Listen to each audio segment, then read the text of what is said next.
জীবনের এই প্রথম নেহেরি রান্না করলাম, আমার কাছে অনেক মজা হয়েছে। কালারটা সেরকম একদম তেল কম দিয়া আমার মনের মতো নেহারি তৈরি করছি। গরুর নেহারি, অনেক বড়, বিশাল বড় গরুর নেহারি। এই যে ভিতরে এই যে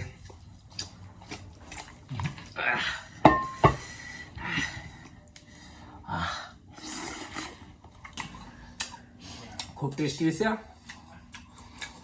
আমার মনের মতো রান্না হয়েছে, আমি সফল। কালকে 4 ঘন্টা এটারে গরম করছি, আজকে সকালে এটা প্রসেসটা কমপ্লিট করলাম।